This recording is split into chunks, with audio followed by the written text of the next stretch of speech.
ദിവസങ്ങളോളം കേടാവാതെ ഇരിക്കുകയും ചെയ്യും. ഇരിക്കും തോറും രുചി കൂടുകയും ചെയ്യുന്ന ഒരു ഈന്തപ്പുളിയാണ്. ഈന്തപ്പുളി നിങ്ങൾ ആരും ഇതുവരെ ഉണ്ടാക്കി നോക്കിയിട്ടില്ലെങ്കിൽ തീർച്ചയായും ഒന്ന് ഉണ്ടാക്കി നോക്കൂ. ഓണം സീസണൊക്കെയാണ് വരുന്നത്.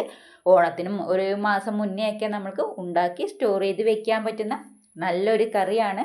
എളുപ്പത്തിൽ ഉണ്ടാക്കിയെടുക്കുകയും ചെയ്യാം. അപ്പോൾ അത് എങ്ങനെയാണെന്ന് ഉണ്ടാക്കുന്നത് നോക്കാം. നമ്മളിത് ഉണ്ടാക്കുന്നത് ഈന്തപ്പഴം വെച്ചിട്ടാണ്. ഈന്തപ്പഴം വെച്ചിട്ട് ഉണ്ടാക്കുന്ന ഈ കറി ഒന്ന് ഉണ്ടാക്കി നോക്കൂ. 1.5 ടീസ്പൂണ് കടലപ്പരിപ്പും 1 ടീസ്പൂണ് ഉഴുന്നും ചേർത്ത് കൊടുക്കുക. നല്ലപോലെ കഴുകി വൃത്തിയാക്കി ഉണക്കിയെടുത്ത കടലപ്പരിപ്പും ഉഴുന്നുമാണ് ഇതിലേക്ക് ചേർത്ത് കൊടുത്തിട്ടുള്ളത്. ഇനി ഇത് നല്ലപോലെ ഒന്ന് റോസ്റ്റ് ചെയ്തെടുക്കണം. നല്ലപോലെ വറുത്തെടുക്കണം. ഈ പരുവത്തിലാണ് നമ്മൾക്ക് ഇത് റോസ്റ്റ് ചെയ്തെടുക്കേണ്ടത്. ഇനി ഇത് നമ്മൾക്ക് ഗ്യാസ് ഓഫ് ചെയ്ത് ചൂടാറാൻ വേണ്ടി വയ്ക്കുക. അതിനുശേഷം ഇതൊന്ന് പൊടിച്ചെടുക്കണം. ഇത് നമുക്ക് മാറ്റി വയ്ക്കാം. ഒരു 15 ഈത്തപ്പഴം ഞാൻ കുരുവൊക്കെ കളഞ്ഞ് ഇളം ചൂടുവെള്ളത്തിൽ കുതിരാൻ വേണ്ടി വെച്ചതാണ്. ഇതിപ്പോൾ നല്ലപോലെ ഒന്ന് കുതിർന്ന് കിട്ടിയിട്ടുണ്ട്. ഇനി ഇതിലേക്ക് ആവശ്യം പുളിയാണ്. പുളി നമ്മൾക്ക് 1 വർഷമോ അല്ലെ 2 വർഷമോ ആയ പുളിയാണ് ഇതിന് വേണ്ടത്. ഇപ്പം നമ്മൾക്ക് കിട്ടിയ ഉടനെ പുതിയ പുളി ഇതിനെ ചേർക്കാതിരിക്കുക. ഇതിന് നമുക്ക് 2 വർഷമായ പുളിയാണ് ഏറ്റവും നല്ലത്. അതൊരു വലിയ നെല്ലിക്ക വലിപ്പത്തിലുള്ള പുളിയാണ് ഇതിനാവശ്യം.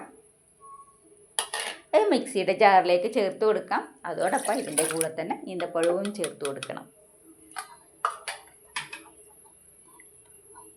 ഇനി ഇത് നല്ലപോലെ അരച്ചെടുക്കണം. ഇപ്പം ഞാനിവിടെ അരച്ചെടുത്തിട്ടുണ്ട്. ഇതാ ഈ പരുവത്തിലാണ് നമുക്ക് അരച്ചെടുക്കേണ്ടത്. മിക്സിയുടെ ജാറിലേക്ക് കുറച്ച് വെള്ളവും കൂടെ ചേർത്ത് ആ വെള്ളം കൂടെ നമുക്ക് ഇതിലേക്ക് ഒഴിച്ചു കൊടുക്കാം.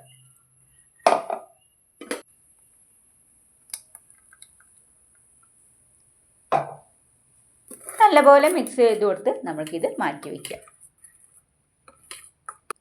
അപ്പം നമ്മുടെ ഉഴുന്നും കടലപ്പരിപ്പ് ഇവിടെ ചൂടാറിയിട്ടുണ്ട്. അത് മിക്സിയുടെ ജാറിലിട്ടൊന്ന് പൊടിച്ചെടുക്കണം. ഇതൊന്ന് പൊടിച്ചെടുത്തിട്ട് വരാം. നല്ല ഫൈനായിട്ട് പൊടിച്ചെടുക്കേണ്ട ആവശ്യമില്ല. ചെറിയ തരികളോട് കൂടിയാണ് നമുക്കിത് പൊടിച്ചെടുക്കേണ്ടത്. അപ്പോൾ ഇനി ഉണ്ടാക്കാൻ നോക്കാം. ഇതൊരു മൺചട്ടിയിലാണ് ഉണ്ടാക്കിയെടുക്കുന്നത്. നമുക്ക് ചട്ടി അടുപ്പത്ത് വെച്ച് അതിലേക്ക് വെളിച്ചെണ്ണ ഒഴിച്ചു കൊടുക്കുക. വെളിച്ചെണ്ണ ഒഴിച്ചു കൊടുത്തതിന് ശേഷം ഇതിലേക്ക് കടുക് ഇട്ട് കൊടുക്കുക. കടുകൊന്ന് പൊട്ടി വരുമ്പോൾ ഇതിലേക്ക് കറിവേപ്പില ചേർത്ത് കൊടുക്കാം. 2 വറ്റൽമുളകും ചേർത്ത് ഒന്ന് മൂപ്പിച്ചെടുക്കാം. ഇതിലേക്ക് പച്ചമുളക് ചേർത്ത് കൊടുക്കുന്നുണ്ട്. 6-7 വെളുത്തുള്ളി ചെറുതായി അരിഞ്ഞതും കൂടെ ഇതിലേക്ക് ചേർത്ത് കൊടുക്കാം. ചെറിയ വെളുത്തുള്ളി ആണെങ്കിൽ ഒരു 5-10 നമുക്ക് ചേർത്ത് കൊടുക്കാം. ഇതിന് വെളുത്തുള്ളി ഒന്ന് മുന്നിൽ നിൽക്കണം. അപ്പോൾ അതും കൂടി ഇട്ട് നല്ലപോലെ ഒന്ന് മൂപ്പിച്ചെടുക്കാം. ഇതൊക്കെ നല്ലപോലെ മൂത്ത് വരുമ്പോൾ 1.5 ടീസ്പൂണ് മുളക് പൊടി ചേർത്ത് കൊടുക്കണം. കാശ്മീരി മുളക് പൊടിയാണ് ഇതിലേക്ക് ചേർത്ത് കൊടുക്കേണ്ടത്. 1/4 ടീസ്പൂണ് മഞ്ഞൾപ്പൊടിയും ചേർത്ത് അതും ഒന്ന് നല്ലപോലെ മൂപ്പിച്ചെടുക്കാം.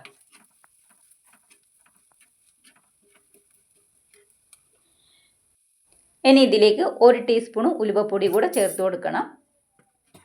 അതുകൂടെ ചേർത്ത് അതും ഒന്ന് നമുക്ക് നല്ലപോലെ മിക്സ് ചെയ്തെടുക്കാം. ഇതിലേക്ക് അരച്ച് വെച്ച ഈന്തപ്പഴവും പുളിയും കൂടെ ചേർത്ത് കൊടുക്കാം. ഒക്കെ നല്ലപോലെ യോജിച്ച് കൊടുത്തതിന് ശേഷം നമ്മൾ പൊടിച്ച് വെച്ച കടലപ്പരിപ്പും ഉഴുന്നും കൂടെ ഇതിലേക്ക് ചേർത്ത് കൊടുക്കണം. ആവശ്യത്തിനുള്ള വെള്ളവും കൂടെ ചേർത്ത് നല്ലപോലെ കട്ടയില്ലാതെ ഇതൊന്ന് നല്ലപോലെ മിക്സ് ചെയ്തെടുക്കാം.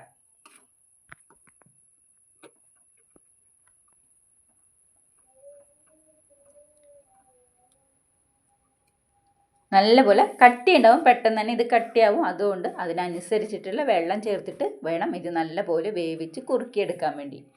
ഇതിലേക്ക് ആവശ്യത്തിനുള്ള ഉപ്പ് കൂടെ ചേർത്ത് മൂടി അടച്ച് വെച്ച് നമുക്കിതൊന്ന് വേവിച്ചെടുക്കാം. ഒരു 2 മിനിറ്റ് ഒന്ന് തിളവരട്ടെ. അതിനുശേഷം നമുക്കിതൊന്ന് മിക്സ് ചെയ്ത് യോജിപ്പിച്ച് കൊടുക്കാം. അപ്പം നമ്മുടെ കറി പെട്ടെന്ന് തന്നെ തിളച്ച് വന്നിട്ടുണ്ട്. ഇതൊന്ന് കുറുകി വരണം. ഒന്നുകൂടെ കുറുകിയെടുക്കണം ഇത്.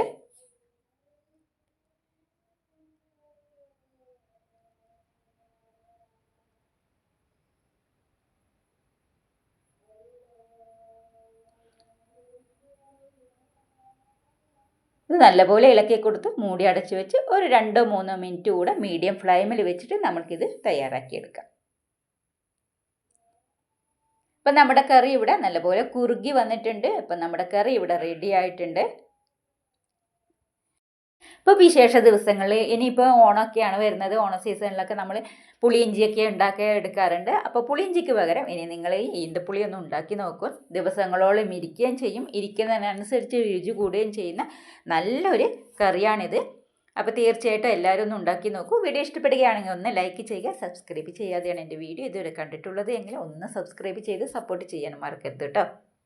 അപ്പോൾ ഓണത്തിൻ്റെ ഈ സ്പെഷ്യൽ കറി എല്ലാവരും ഒന്ന് ട്രൈ ചെയ്ത് നോക്കൂ.